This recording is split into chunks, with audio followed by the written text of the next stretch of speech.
할렐루야! 성도 여러분 환영합니다. 오늘은 가슴에 손을 얹으시고 눈을 감고 주님께 사랑합니다 고백하시며 감사하시는 마음을 주님께 드릴 때 오늘의 삶이 기쁨으로 가득 차게 됩니다. 할렐루야! 연습하시는 삶을 삽시다. 그리고 예수님의 이름으로 축복합니다. 아멘. 자, 그럼 먼저 기도하시겠습니다. 아버지 하나님 감사합니다. 우리의 죄를 씻겨주시고 독생자 예수님을 보내주셔서 십자가의 사랑으로 우리를 대신 속량하여 주신 참 좋으신 주님께 감사드립니다. 우리의 참으로 주님을 전심을 다하여 사랑하라, 전심을 다하여 찾으라고 하셨사온데 주님, 저희가 그러지 못했음을 용서하여 주시고 오늘도 새로운 마음으로 주님의 은혜로 한없으신 한량없으신 주님의 사랑으로 가득하게 채워주시옵소서. 만유를 주님의 손에 다 회복하실 때까지 저희도 주님과 함께 성령 충만을 받고 지혜로운 자들이 되어서 한 마음과 한 뜻으로 함께 합하여 행하는 자들이 되기를 원하나이다. 주님 나라의 열매를 맺는 자 되기를 간구하오며 오늘도 시온성에서 우리를 기다리시는 예수 그리스도의 이름으로 기도드립니다. 아멘 앤 아멘. 자, 오늘의 설교는 엘리사가 강을 가를 수 있기까지는 입니다. 예수님께서 억울한 과부와 하나님을 믿지 않는 재판장의 비유를 들어 우리에게 무엇을 깨우쳐 주시기를 원하시는 걸까요? 그리고 예수님께서 이 재판장의 말을 강조하신 반면에 이 억울한 여인의 행동을 주님은 우리에게 강조하십니다. 누가복음 18장 1절에 항상 기도하고 남먹지 말아야 될 것은 저에게 비유로 하여 2절에 가라사대 어떤 도시에 하나님을 두려워 아니하고 사람을 무시하는 한 재판관이 있는데 3절에 그 도시에 한 과부가 있어 자주 그에게 가서 내 원수에 대한 나의 원한을 풀어주소서 하되 4절에 그가 얼마 동안 듣지 아니하다가 후에 속으로 생각하되 내가 하나님을 두려워 아니하고 사람을 무시하나 5절에 이 과부가 나를 번거롭게 하니 내가 그 원한을 풀어주리라. 그렇지 않으면 늘 와서 나를 괴롭게 하리라 하였느니라. 6절에 주께서 가라사대 불의한 재판관의 말한 것을 들으라 그러시죠. 그리고 7절에는 하물며 하나님께서 그 밤낮 부르짖는 택하신 자들의 원한을 풀어주지 아니하시겠느냐, 저에게 오래 참으시겠느냐 그렇게 말씀하십니다. 이 과부가 재판장에게 번거롭게 자기의 억울함을 간구하는 것처럼 하나님께 간구하라는 것이죠. 하나님을 귀찮게 하라는 것입니다. 예수님께서는 하나님을 믿지 않고 또 사람을 무시하는 이 재판장은 이 억울한 여인의 호소를 날마다 자기를 귀찮게 함으로 그 원한을 풀어주리라 하죠. 만약 이 여인이 가끔씩 이 재판장에게 생각날 때마다 와서 자기의 화소연을 했다면 이 재판장이 그 원한을 풀어주리라 말을 했을까요? 우리도 주님을 그냥 생각날 때마다 우리가 그냥 주님을 필요할 때마다 와서 주님께 간구하면 그 기도가 응답이 될까요? 아니죠. 주님께서 길을 가르쳐 주셨어요. 그 응답을 받을 수 있는 길을.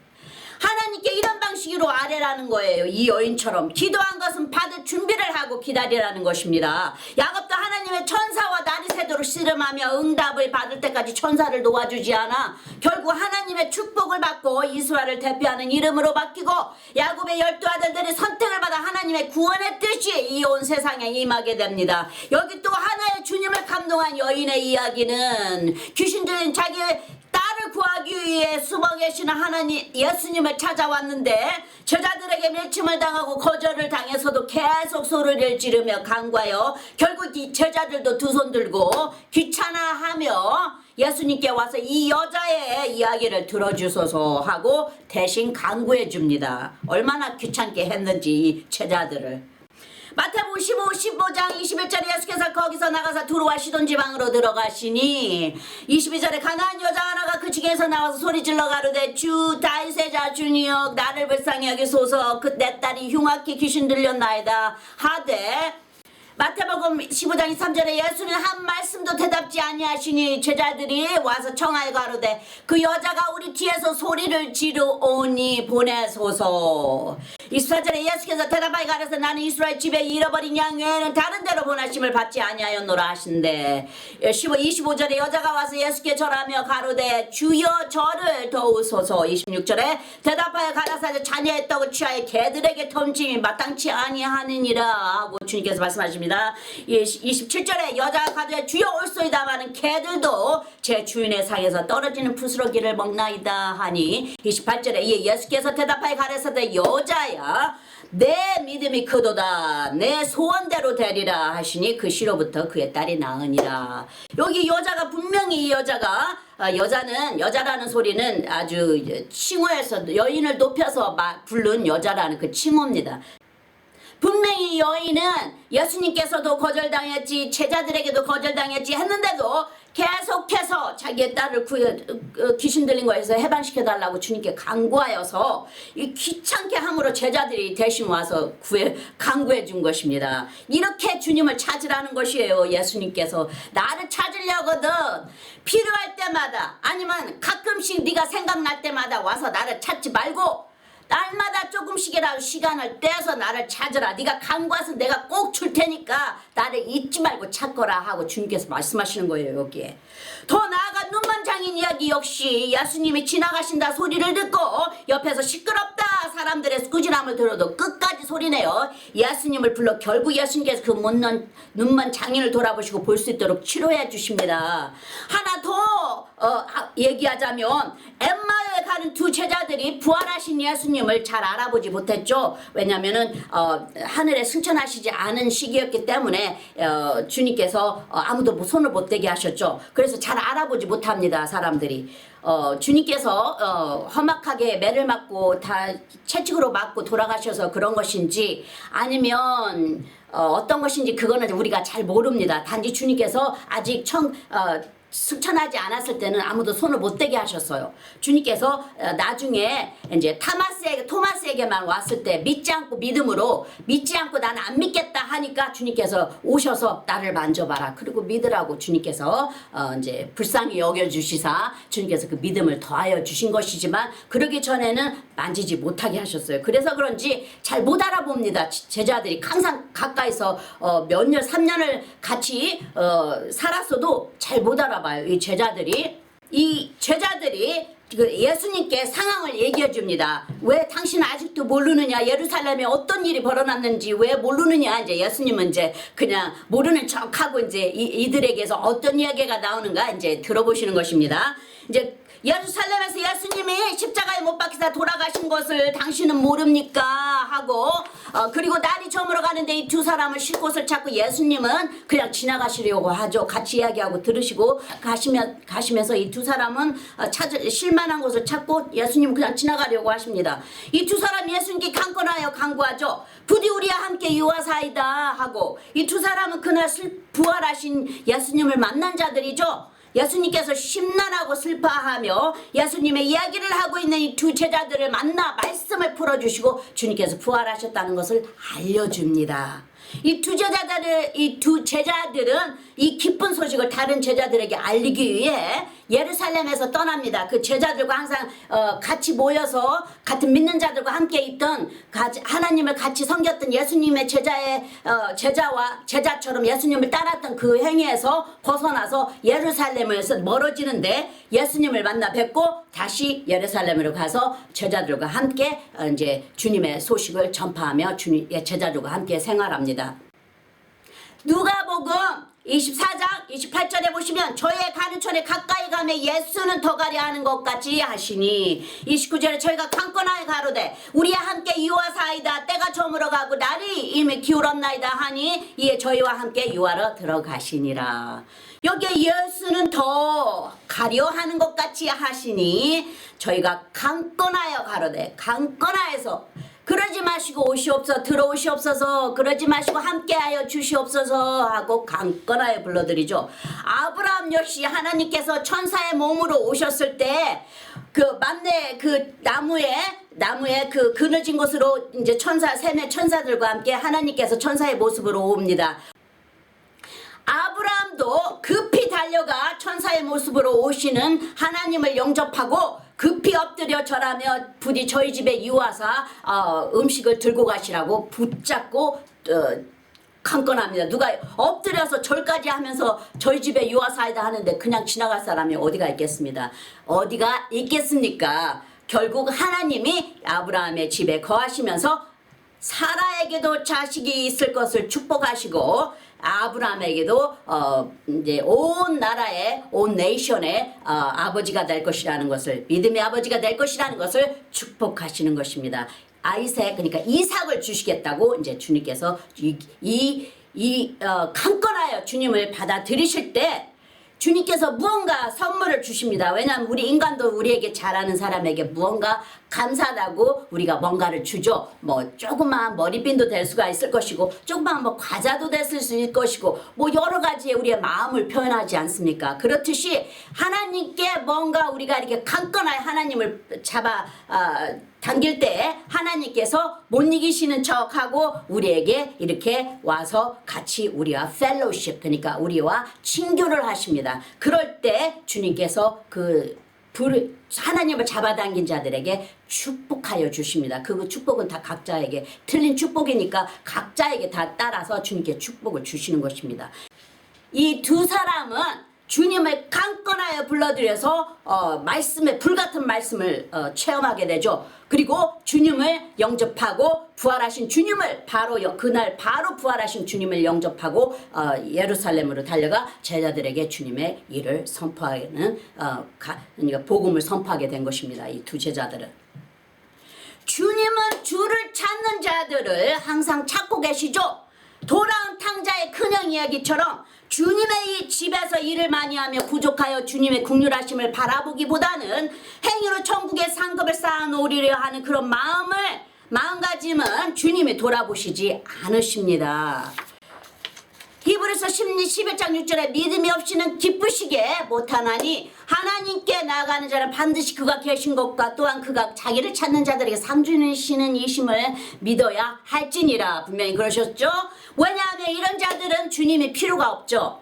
주님이 받으시든지 안 받으시든지 자기들의 육의 힘으로 다 해결해 버리니까요. 자기네들에게도 이제 뭔가의 그 권세나 무슨 힘이나 뭔가가 있기 때문에 자기들이 가진 것으로 하려고 다 해결해 버리죠. 하지만 부족한 것을 알고 저기 바리새인과 그 텍스 콜렉터의 상황을 보세요. 텍스 콜렉터는 가슴을 치면 주님 앞에 나는 죄인입니다 하며 회개하였고 바리새인은 떳떳이 서서 주님 나는 11조도 내고 나는 금식도 합니다 하고 주님 앞에 겸손하지 못한 자세로 주님 앞에 선포하지 않습니까? 근데 주님께서 누구를 보셨어요? 죄만 짓고 있는 다른 백성들을 텍스 텍스를 거두면서 괴롭히는 자들라도 그 심령밭이 가난하기 때문에 주님께서 그 자를 칭송해 주지 않습니까? 그 자를 주님께서 높여주지 않습니까? 이 자는 이미 천국의 구원을 받았느니라 하고 그러듯이 주님을 믿어야만 됩니다. 로마서 4장 2절에 보시면 만일 아브라함이 행위로서 의롭다 하심을 얻었으면 자랑할 것이 있으려니와 하나님 앞에서는 없느니라 그랬어요. 뭐 인간에게는 뭐 행위로서 의롭다 하면 인간에게는 뭔가 반짝거리는 게 있겠지만 하나님께서는 없느니라 하셨어요. 받을 것이 없느니라 하셨어요. 주님은 마음을 받으시니까 그 중심을 받으시기 때문에 그렇습니다. 그리고 그 행위의 중심이 마음과 일치가 되면 이제 주님께서 영광 받으시는 것이고 거기에 따른 이제 주님의 상급이 분명히 상 주시는 이심을 믿어야 할지니라 한 것처럼 상급 주시는 주님이 이제 상급을 주시는 것이죠. 로마서 4장 4절에 보시면 일하는 자에게는 그 싹을 은혜로 여기지 아니하시고 빚으로 여기지 아니하고 빚으로 여기거니와 5절에 일을 아니할지라도 경건치 아니한 자를 의롭다 하시는 일을 믿는 자에게는 그의 믿음을 의로 여기시나니. 여기 굉장히 은혜로우신 말씀이에요. 일을 하지 않더라도 주님을 의지하고 이 부족한 자를 용서하여 주십시오. 하고 싶어도 제가 부족하여서 아니면은 능력이 못해서 하지 못합니다 하고 그 마음을 주님 앞에 아래는 그 중심을 보시고 그 싹을 빚으로 이제 일을 잘하는 자들은 은혜로 여기지 아니하는 자들은 빚으로 여긴다고 하셨어요. 왜냐하면 은혜로 우리가 살아가기 때문에 일을 아니할 자로 경건치 아니한 자를 의롭다 하시는 일을 믿는 자의 그의 믿음을 의로 여기시기 때문에 그 자기의 부족함을 주님께 아뢰는 자의 그 심령을 주님께서 받으시기 때문에 일을 안 해도 의롭다 하시는 것입니다. 이게 주님 나라는 이 마음밭이 올바라야 주님께서 받으신다는 것이에요. 왜냐하면 주님은 의로우시잖아요. 주님 닮은 자를 찾으시잖아요. 주님을 찾는 자는 주님을 닮은 모습으로 나와야 되잖아요. 우리가 주님을 또 여기에 요셉이 바로 왕 애굽의 바로 왕에게 나갈 때도 바로 왕 같이 닮은 모습으로 나갔어요. 수염도 다 깎고 옷을 다 갈아입고 바로 왕에게 나갑니다. 왜냐하면 애굽은 수염을 기르는 일이 별로 없었어요. 깨끗한 모습으로 요셉이 바로왕에게 나아갔어요. 이 바로왕 같은 모습으로, 그러니까 바로왕의 그 닮은 모습으로 나아가게 된 것이에요. 그랬을 때 바로왕이 요셉을 크게 들어 쓰지 않습니까? 그렇듯이 주님에게도 우리가 나올 때는 주님 닮은 모습으로 나오라는 것이에요. 로마서 4장 6절에 일한 것이 없이 하나님께 의로 여기심을 받은 사람의 행복에 대하여 다윗의 말한 바, 로마서 4장 7절에 그 불법을 사하심을 받고 그 죄를 가리우심을 받는 자는 복이 있고 주께서 그 죄를 8절에 주께서 그 죄를 인정치 아니하실 사람 복이 있도다함과 같으니라. 그러니까 주님의 나라는 은혜로 갑니다. 주님의 은혜로 나가는 것입니다. 우리의 힘으로 가는 것이 아니기 때문에 주님께서 이렇게 말씀으로 가르치시는 것이에요. 주님의 나라는 주님의 십자가의 사랑을 감사히 여겨 주님께 마음을 정하고 순종하는 삶을 살리라 하고 오직 주님께 충성하리라 마음을 정하면 주님이 그 마음의 소원을 들으시고 우리가 어떻게 주님께 충성하려나 하는 그 우리의 자세를 보시며 시험하시고 디딤들도 우리 앞에 놓으시고 삐뚤어진 길도 가는지 아니 가는지 인도하시며 다 시험해 보십니다. 주님은 다 뭐든지 다 시험하고 가셔요. 우리가 무엇을 주님 나라를 걸어갈 때 그냥 지나치게 가지 않으십니다. 그래서 시험하셔서 그거를 완전하게 만드셔서 이제 그게 주님께 받으시기에 합당하게 만들어 버리십니다. 그래서 주님이 우리를 빚으시기는 토기장이가 되시고 우리는 그의 손에 빚어지는 토기장의 눈에 보이기에 흐뭇하고 합당한 불 속에 7번씩 깨끗하게 잘 달구어져 다듬어지는 그릇이 되는 것이죠. 힘이 들더라도 그저 잠잠히 따라가며 그렇게 주님을 찾는 모습이 갖추어져 갈 때 주님이 흐뭇해 하시고 영적인 상급이든 육의 상급이든 하나하나 주시면서 더 가까이 주님께로 나오도록 인도하십니다. 저도 주님께 제 것이 아닌 남편 것을 채워주세요 하고 기도를 했었어요. 저희 남편이 하도 오래된 차를 가지고 다니길래 제가 주님께 다 무엇이든지 간구하라 그래서 간구하지 안해서 못 받았다 해서 저도 주님께 주님 그럼 저희 남편이 저렇게 자꾸 저런 이렇게 오래된 차만 끌고 다니니까 새 차 하나 사주세요 하고 기도를 했어요. 제가 주님께. 근데 그 기도가 까먹을 정도로 하도 오래 시간이 걸려서 그냥 잠깐 잊었는데 결국 6년이 지나 주님께서 생각지도 않게 그냥 물이 흐르듯이 남편에게 그 기도가 응하게 하셨어요. 그러니까 언젠가 때가 되면 주님께 주셔요. 단지 이제 그거를 이제 가끔씩 했을 때와 날마다 주님께 아뢰는 자의 차이는 크다는 것을 주님께서 알게 하시는 거예요. 저는 잠깐 아뢰고 안 했어요. 왜냐하면 이렇게 물질이라 제가 계속해서 아뢰지를 안 했습니다. 근데 펄펄 뛰며 항상 반대를 하던 남편도 그냥 받아들이고 주님도 막힘이 없이 아주 평안하게 저절로 이루어지게 하셨어요. 주님이 주시는 것은 힘이 하나도 들지 않고 물이 위에서 저절로 흘러내리듯이 우리에게 옵니다. 그러듯이 저희 남편의 것도 그 물질도 오래된 차를 바꾸는데 주님께서 결국 그날이 아주 주님께서 주신 날이라 한 것처럼 기도가 먼저 시작이 됐어요. 그리고 그냥 우연히 그냥 그 일이 이루어지게 됐어요. 그날. 그러니 주님께서 주시는 것은 그저 저절로 은혜처럼 저절로 옵니다. 자, 그럼 오늘의 설교인 엘리사가 자기 선생이었던 엘리야의 겉옷을 받아가지고 강을 가르기까지는 어떤 마음가짐으로 대처하였는지 보겠습니다. 아시다시피 엘리야는 하나님의 큰 권능의 능력을 받은 자입니다. 그리고 엘리사는 엘리야를 선생으로 모시고 섬긴 자입니다. 그리고 엘리사는 엘리야에게 당신의 능력을 2배로 더하여 받기를 원한다고 강구합니다. 한데 여기에 동요하지 않는 엘리사의 굳건하고 밀고 나가는 행위가 강조되고 있습니다. 열왕기하 2장 1절에 여호와께서 해의 바람으로 엘리야를 하늘에 올리고자 하실 때 엘리야가 엘리사로 더불어 길갈에서 나가더니, 먼저는 엘리야 옆에 엘리사가 있습니다. 그리고 시작은 길갈에서 시작하여 베델로 갑니다. 여기에 위치는 가나안 땅이죠. 여기에 장소가 변경됩니다. 길갈은 요단강을 넘어 바로 강 가까이 위치하고 있습니다. 여리고와 가까이 자리합니다. 여기 길갈에서 애굽을 떠난 이스라엘 백성이 여호수아와 함께 할례를 받고 유월절 절기를 지킨 장소입니다. 여기에서 만나가 그친 곳이죠. 주님의 언약의 땅에 도착한 것입니다. 주님이 다 먹이시고 채워주신 것에서 독립하여 이제부터는 우리가 주님을 섬겨야 하는 시기가 온 것입니다.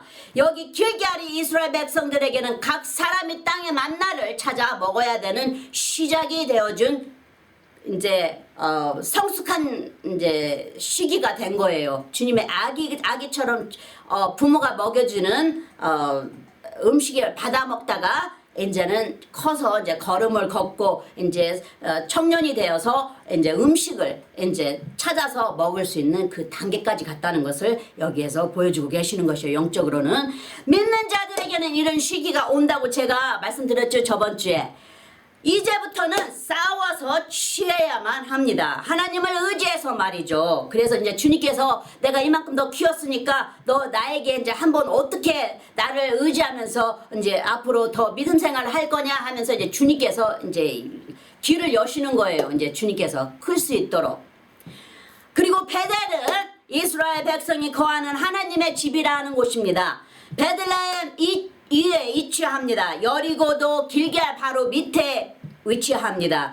더 나아가 베델은 하나님의 집인 성전이 있는 곳이죠. 있는 장소입니다. 야곱이 꿈에 하나님이 계시는 성전을 보고 천사들의 사닥다리가 내리락 오리락 하는 것을 본 곳이죠.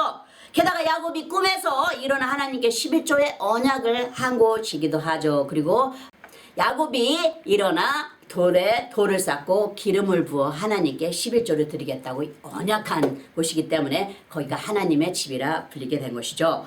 열왕기하 2장 2절에 엘리야가 엘리사에게 이르되 청컨대 너는 여기 머물라. 본문으로 들어갑니다. 여호와께서 나를 베델로 보내시느니라. 엘리사가 가로되 여호와의 사신과 당신의 혼의 삶을 가리켜 맹세하노니 내가 당신을 떠나지 아니하겠나이다. 이에 두 사람이 베델로 내려가니. 그러니까 길갈에서 이제 베델로 가는데 이제 엘리야가 너 여기서 머물러. 내가 이제 베델로 갈 때는 또 뭔가 많은 힘든 일이 있을 거야. 그러니 너는 여기 머물리면서 네 다른 친구들과 함께 있어라 하니까 여기에 엘리사가 내가 여호와의 이름을 놓고 당신의 이 생명을 놓고 말하노니 내가 당신을 떠나지 아니하겠나이다 하고 말합니다. 그래서 두 사람이 베델로 갑니다. 한데 우리 믿는 자들도 길갈 땅에 도착하는 것처럼 하나님의 집의 문턱에 들어섭니다.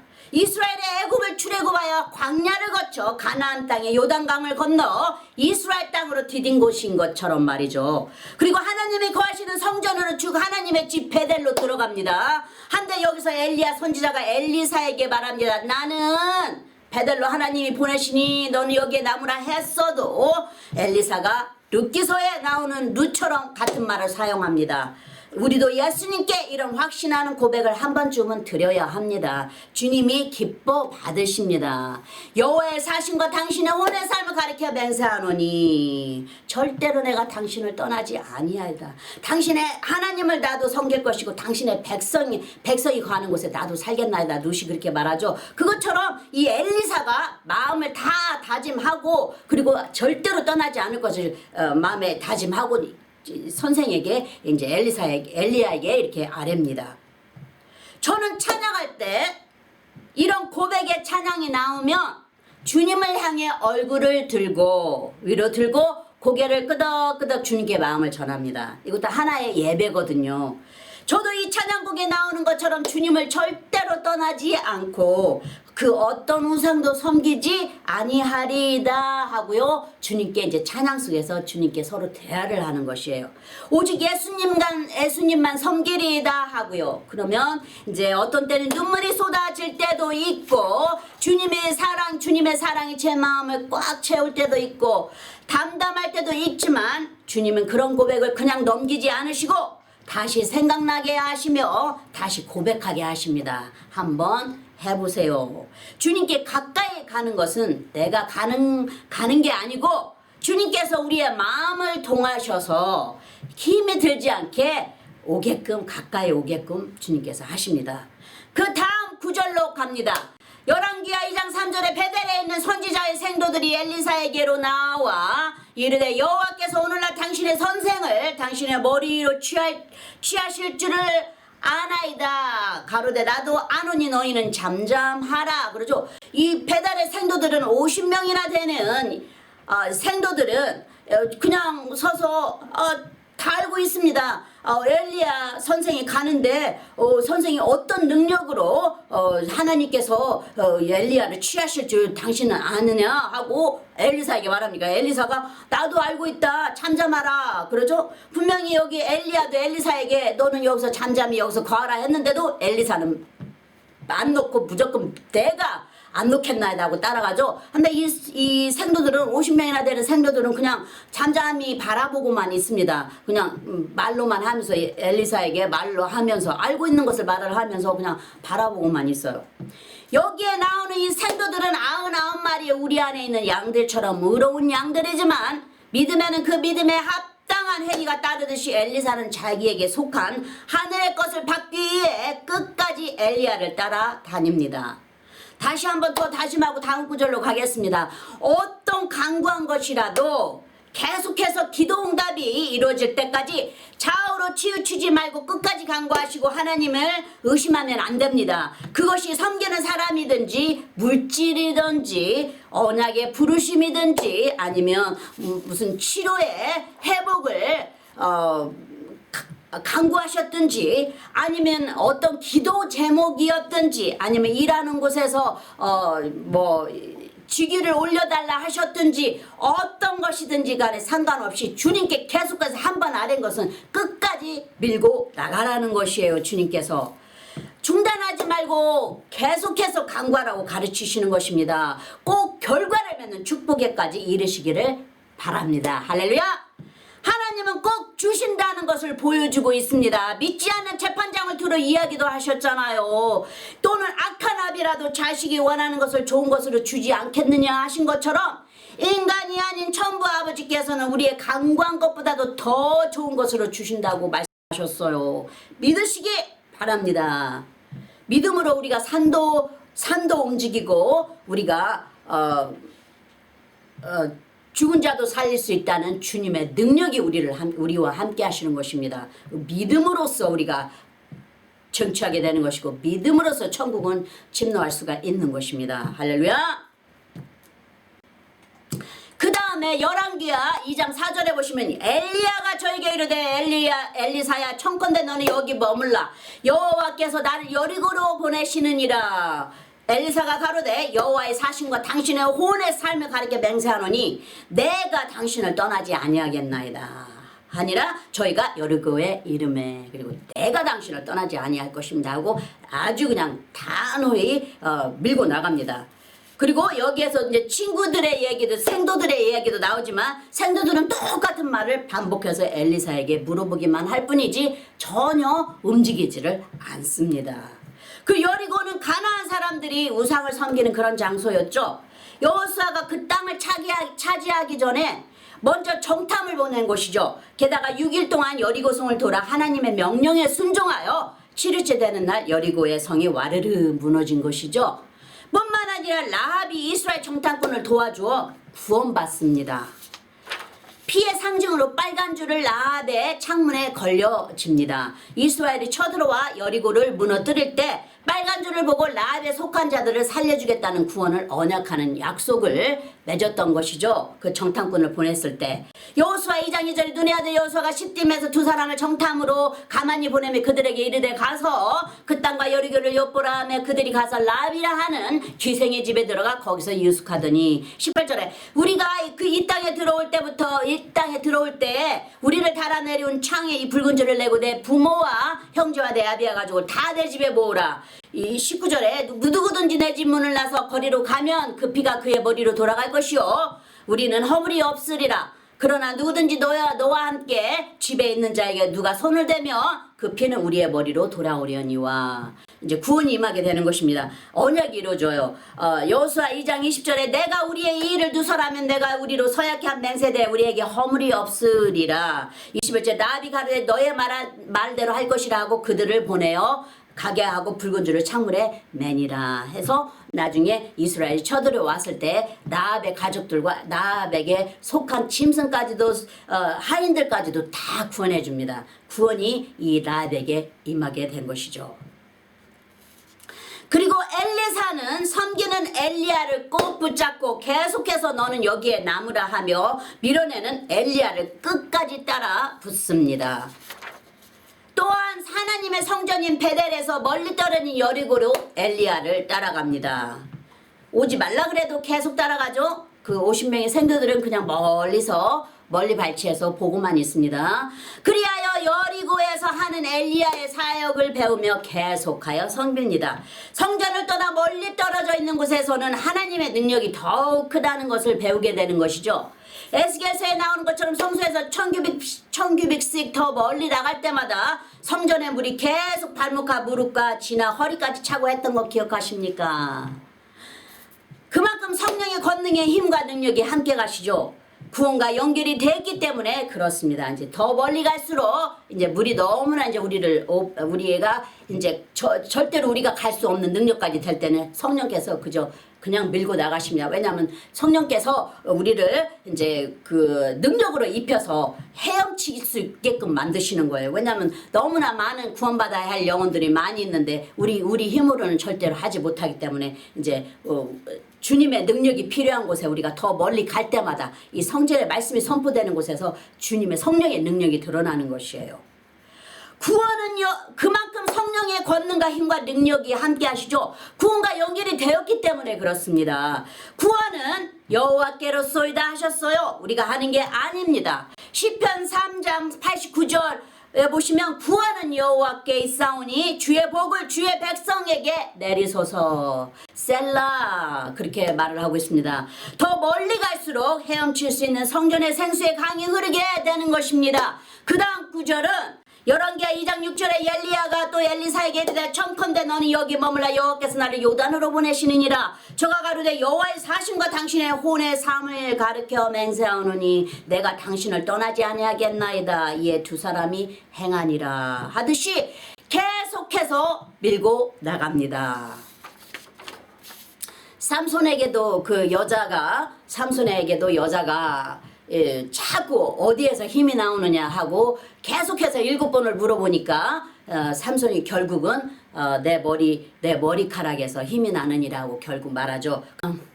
물론 그 여인도 하나님의 축복의 구원을 받지 못했지만 결국 자기의 이익을 위해서 취하게 된 것이죠. 자기가 원하는 것을 취했어요. 삼손에게서. 왜냐하면 자꾸 간과해가지고 삼손의 힘이 어디서 나오는지 하나님의 능력이 어디서 나오는지를 말하게 됩니다. 삼손이 귀찮아서 삼손이 말하게 되죠. 요단은 여호수아의 인도에 따라 제사장들이 하나님의 언약궤를 메고 요단강에 섰을 때 넘치는 물이 거꾸로 쏟아 강물이 반대로 넘쳐 나는 방향으로 흘러버린 곳이죠. 가나안 즉 약속의 땅에 바로 들어가기 전에 다시 한번 이스라엘 백성들이 홍해를 가르신 야훼 하나님의 신적인 권능의 역사를 보게 된 것입니다. 흐르는 물이 거꾸로 멀리 다른 방향으로 흐른다는 것은 모든 생각과 이치를 벗어난 것입니다.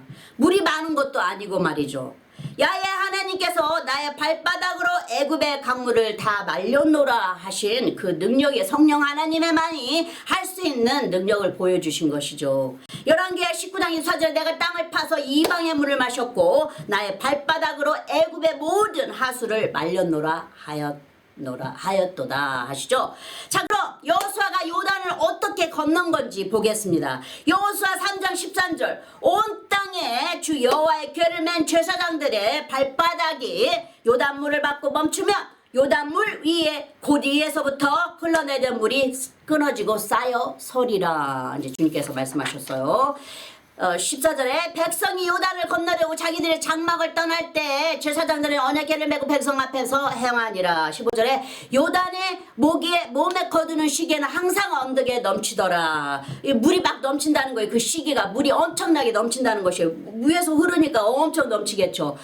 폭포수처럼. 궤를 맨 자들이 요단의 이름이며 궤를 맨 제사장들이 발을 물가에 잠기자 16절에 곧 위에서부터 흘러내리던 물이 그쳐서 심히 멀리 사르단에 가까운 아담 변방에 일어나 쌓이고 아라바의 바다 여매로 향하여 흘러가는 물은 온전히 끊어지매 백성이 여리고 앞으로 바로 건널세. 이 주님만이 하실 수 있는 주님의 신적인 능력이죠. 권세입니다. 이게 주님만이 하실 수 있는 권능이에요. 이게 17절에 여호와의 언약궤를 맨 제사장들은 요단 가운데 마른 땅에 굳게 섰고 온 이스라엘 백성은 마른 땅으로 행하여 요단을 건너리라. 홍해를 가르셨잖아요. 주님께서 홍해를 가르셔서 백성들을 전부 다 그 마른 땅으로 건너게 하셨잖아요. 그래서 홍해를 다 닫을 때는 애굽 군사들이 다 물에 잠겨 죽었잖아요. 그렇듯이 주님께서 다시 한번 그 일을 비슷하게 행하신 것입니다. 여기에서. 왜냐하면 요단강은 이스라엘 백성들이 건널 때 길갈과 그 다음에 여리고와 그 다음에 벳솔이 여기가 있고 그 다음에 길갈이 있고 여리고가 있고 이제 그 다음에 이제 예루살렘은 밑에가 있습니다.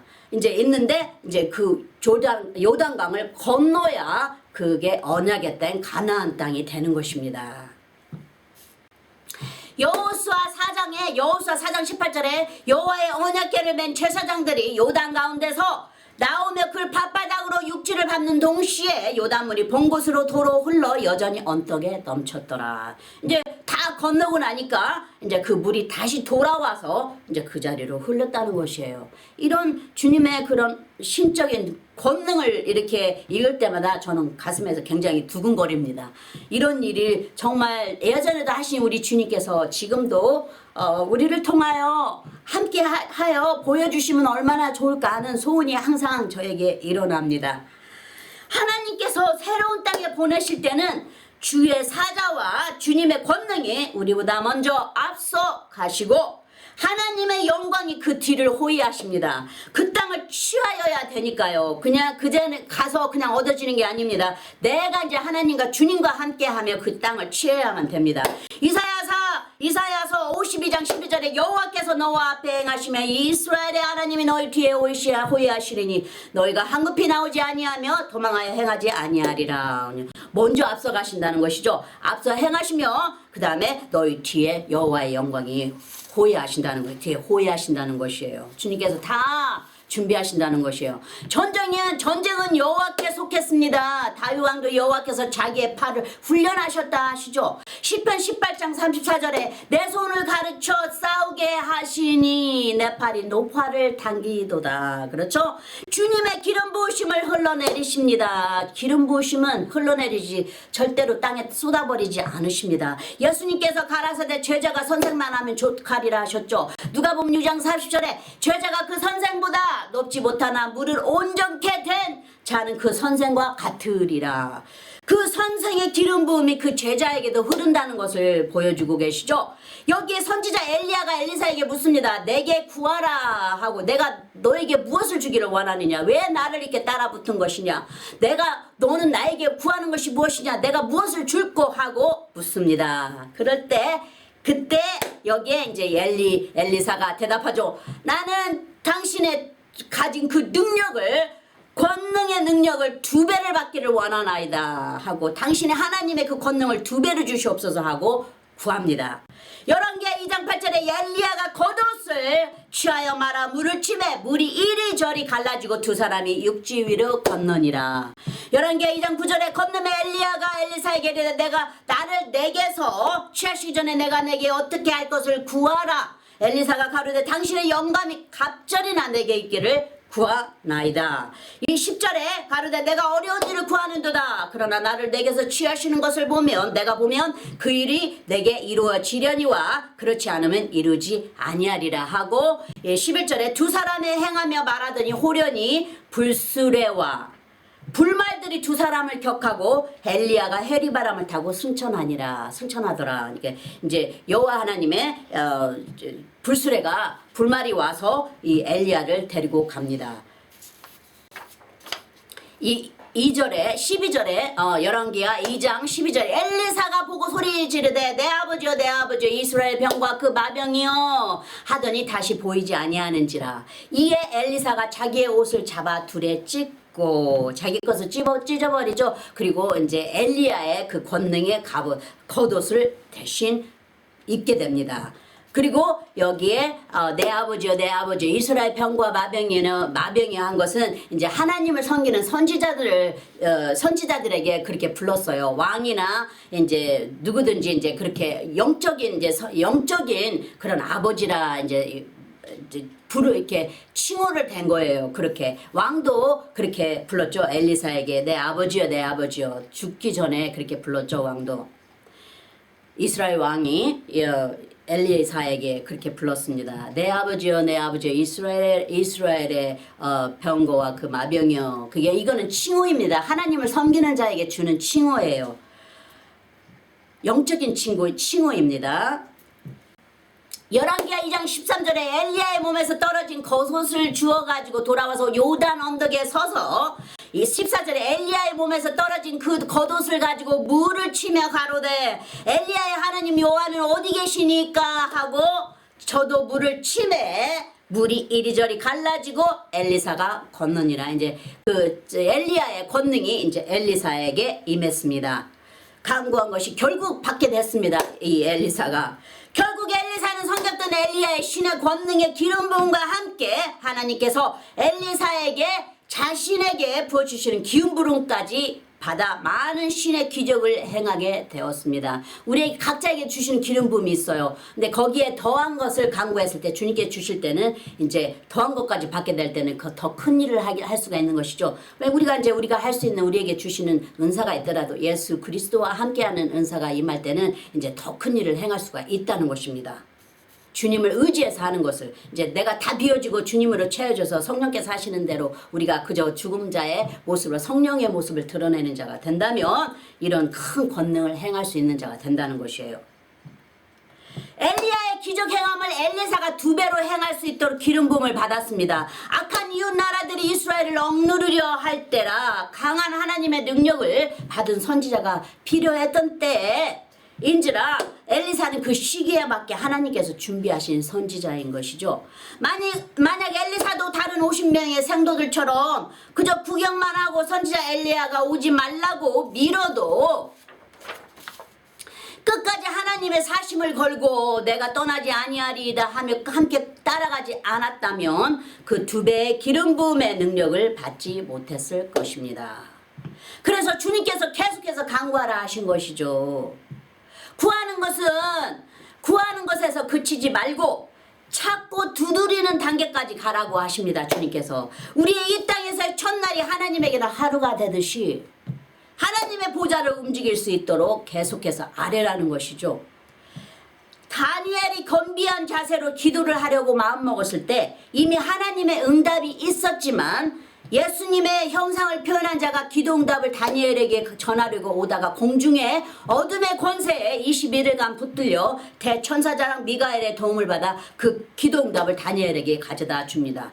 그리고 다니엘은 계속 하나님께 회개하며 이스라엘을 위해 자기들의 처한 상황을 하나님께 계속 21일간 간구할 때 예수님의 형상을 한 자가 다니엘이 하나님의 큰 은총을 입은 자라 하며 하나님의 뜻을 다니엘에게 전하여 줍니다. 그리고 앞으로 일어날 계시를 다니엘에게 알려줍니다. 다니엘 10장 2절에 보시면 그때에다 다니엘이 새 이래 동안을 슬퍼하며 새 이래가 차기까지 좋은 떡을 먹지 아니하며 고기와 포도주를 입에 넣지 아니하며 또 기름을 바르지 아니하니라. 4절에 정월 24일에 내가 햇게 하리라 하는 큰 강가에 있었는데 5절에 그때 내가 눈을 들어본즉 한 사람의 세마포 옷을 입었고 허리에는 우바스 정금띠를 띠었고 6절에 그 몸은 황옥 같고 그 얼굴은 병대빛 같고 그 눈에는 햇빛 같고 그 팔과 발은 빛난 녹과 같고 그 말소리는 무리의 소리와 같더라. 예수님이 요한계시록에 예수님을 표현할 때 이 비슷한 표현을 하고 있죠. 다니엘 10장 11절에 내게 이르되 은총을 크게 받은 사람 다니엘아 내가 내게 이르는 말을 깨닫고 일어서라 내가 내게 보내심을 받았느니라 그가 내게 이 말을 한 후에 내가 떨며 일어서매. 12절에 그가 이르되 다니엘아 두려워하지 말라 내가 깨달으려 하여 내 하나님 앞에 스스로 겸비케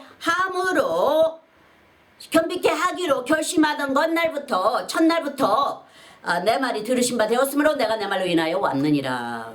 첫날 마음으로 겸비케 했다는 것이죠. 시작했다는 것도 아니고 아니면 무릎을 꿇었다는 것도 아니고 해야 되겠다 하고 마음을 먹었는데 주님께서 기도가 이미 응했는데 이제 바사군에게 이제 잡혔습니다. 공중권세. 다니엘 10장 13절에 그런데 바사국 군이 21일 동안 나를 막았으므로 내가 거기 바사국 왕들과 함께 머물러 있더니 군장 중 하나 미가엘이 와서 나를 도와줌으로 말합니다. 여기에 우리의 기도가 어둠의 권세 잡은 방해로 인해 늦추어지는 것을 보이시죠. 만약 다니엘이 며칠간 기도하고 말았다면 그 응답은 받지 못했겠죠. 왜냐하면 우리의 기도가 하나님의 무기라고 했습니다. 요한계시록에 보면은 하나님의 보좌 앞에 올려간 우리의 기도가 번개와 천둥 소리를 일으키게 한다 하죠. 요한계시록 8장 2절 내가 보매 하나님 앞에 시위한 7 천사가 있어 7 나팔을 받았더라. 3절에 또 다른 천사가 와서 제장 곁에 서서 금 항료를 가지고 많은 향을 받았으니 이는 모든 성도의 기도들과 합하여 보좌 앞 금단에 드리고자 함이라. 4절에 향연이 성도의 기도와 함께 천사의 손으로부터 하나님 앞으로 올라가는지라. 5절에 천사가 항료를 가지고 단 위에 불을 담아다가 땅에 쏟음에 내성과 음성과 병교와 지진이 나더라. 이 기도에 성령의 불, 단 위의 불은 성령의 불입니다. 말씀의 불입니다. 성령의 불과 함께 담아다가 성령의 불에 담아다가 땅에 쏟음에 이제 내성과 음성과 병교와 지진이 나더라 한 것처럼 우리의 기도에 성령의 역사가 성령의 권능이 함께 하시며 이제 이 모든 일을 행하시는 것입니다. 기도 안에서 성령님을 만날 수가 있어요. 우리가 기도할 때 성령님이 자꾸 말씀하시고 성령님께서 자꾸 성경 귀절들이 생각나게 하시고 찬송이 막 울려 퍼지면서 어떤 때는 우리가 너무 충만하다 보면 너무나 내 영이 충만하여서 찬송가를 부르는 바람에 잠을 못 잘 수도 있습니다. 너무나 충만하여서 잠을 깊이 못 자고 그 찬양을 계속해서 들을 때도 있어요. 그렇게 충만한 때가 있습니다. 다니엘은 피곤하고 지쳐도 끝까지 응답이 있을 때까지 기도하여 예수님의 형상을 맞이하게 되는 은총을 입은 자가 된 것이죠. 게다가 앞으로 일어날 계시와 치유와 평강의 축복까지 받게 됩니다. 나이가 들어 내 때가 되면 너는 그저 잠이 들 것이라 하죠. 살 만큼 살다가 간다는 것이요. 평안하게 살 만큼 살다가 간다는 그 축복까지 다 받게 됩니다. 앞으로 일어날 계시와 모든 것을 다 이제 주님께서 채워주시는 거죠. 지위까지 다 채워주셨잖아요. 거하는 바벨로니아에 거하는 거기에 그 임금 다음 가는 그 지혜 그 위치와 지혜까지도 또 꿈을 해프리하는 그런 능력까지도 주님의 모든 그 기적과 사인을 다 펼치시는 주님의 그 능력을 다니엘도 보게 하신 것이요. 비전을 열어서.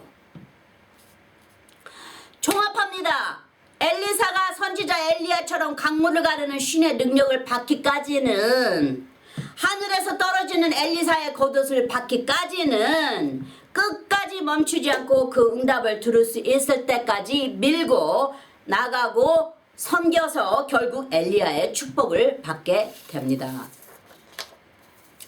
우리가 기도할 때 하늘에서는 보이지 않는 영적인 싸움이 우리의 권세 하나님의 천사장의 권투가 있다는 것을 보여주셨습니다. 우리에게 기도 응답을 보내시려 응답하시고자 싸움을 하시는 것이죠. 이 어둠의 역사들을 다 물리치시고 그 기도가 즉시 우리에게 임할 수 있도록 말이죠. 그렇다면 우리는 7번 넘어져도 7번 다시 일어나 믿음으로 전진하는 빛의 사자들답게, 빛의 자녀답게, 빛의 갑옷을 입은 자녀들답게 예수님의 오른편에 서서 하나님의 축복을 가로막고 있는 어둠의 공중권세를 파괴시키고 물리치는 하나님의 빛의 갑옷과 천신갑주로 입혀진 하나님의 능력의 사람들이 다 됩시다. 아멘. 할렐루야. 아멘. 자, 그럼 기도하시겠습니다. 아버지 하나님 감사합니다. 오늘의 말씀을 통해 주님 나라의 비밀을 하나 더 꺼내보고 깨우쳤나이다. 여호와께서는 자기의 비밀을 그종 선지자들에게 보이지 아니하고는 결코 행하심이 없으시리라 하신 말씀처럼 더욱 많은 지혜와 명철의 말씀을 우리에게 먹여주시고 보여주시옵소서. 어제도 계시고 오늘도 계시고 영원히 우리와 함께 하시는 주님의 모든 권능의 능력을 저희들에게도 보여주시옵소서. 어제도 보여주신 주님의 그 권능의 기적과 사인을 저희들에게도 오늘도 보여주시옵소서. 주님을 찾는 자에게 자기 자신을 보이시는 주님을 대면하는 주를 앙모하고 사모하는 심령들로 다 채워지게 하소서. 모든 신 중에 신이시며 모든 왕의 주제가 되시는 예수 그리스도의 이름으로 간구드립니다. 아멘 앤 아멘. 자, 그럼 사도신경으로 고백하시겠습니다. 전능하사 천지를 만드신 하나님 아버지를 내가 믿사오며 그 외아들 우리 주 예수 그리스도를 믿사오니 이는 성령으로 잉태하사 동정녀 마리아에게 나시고 본디오 빌라도에게 고난을 받으사 십자가에 못 박혀 죽으시고 장사한 지 사흘 만에 죽은 자 가운데서 다시 살아나시며 하늘에 오르사 전능하신 하나님 우편에 앉아 계시다가 저리로서 산 자와 죽은 자를 심판하러 오시리라. 성령을 믿사오며 거룩한 공예와 성도가 서로 교통하는 것과 죄를 사하여 주시는 것과 몸이 다시 사는 것과 영원히 사는 것을 믿사옵나이다. 아멘 아멘. 자, 이번에는 구원에 이르시는 신앙 고백에 초대합니다. 자, 그럼 마음을 여시고 믿음으로 주 예수 그리스도를 개인적인 구세주로 받아들이신다고 입으로 시인하십시오. 주 예수님, 나는 죄인임을 주님 앞에 고백합니다. 나의 모든 죄를 용서해 주십시오. 내 죄를 위하여 십자가에서 못 박히사 피를 흘리시고 돌아가시는 3일 만에 살아나신 부활의 주님을 믿습니다. 나에게 영원한 영생을 주신 하나님의 아들이신 나의 구세주여, 내 마음에 들어와 영원히 주님과 함께 살게 하옵소서. 주님의 성령을 통해 나를 성화시켜 주시고 아버지 하나님께 인도하여 주심을 감사합니다. 나는 삼위일체 하나님이신 아들 예수님과 아버지 하나님과 그리고 영원하신 성령님을 믿습니다. 지금 이 말을 고백하셨다면 성도님은 영원하신 하나님 예수 그리스도의 새로운 피조물입니다. 예전 것은 지나가고 예수님에 거하시고 함께 하시는 새 사람이 새 성전이 되셨습니다. 할렐루야, 환영합니다. 이제부터는 예수 그리스도를 통해 성도님은 하나님의 아들과 딸입니다. 축복합니다. 어린 양의 생명책에 기록되심을 기뻐하세요. 자, 그럼 아론의 축복, 제사장의 축복으로 축복하겠습니다. 여호와는 내게 복을 주시고 너를 지키시기를 원하며 여호와는 그 얼굴로 내게 비추사 은혜 베푸시기를 원하며 여호와는 그 얼굴을 내게로 향하여 드사 평강 주시기를 원하노라. 자, 마지막으로 축도합니다. 이제는 우리 주 예수 그리스도의 그 크신 은혜와 아버지 하나님의 영원하신 사랑과 성령님의 매일 교통하심이 모든 성도님들 삶 속에 항상 함께 하실지니이다. 아멘 아멘. 감사합니다 아버지, 감사합니다 예수님, 감사합니다 성령님, 사랑합니다. 아멘 할렐루야.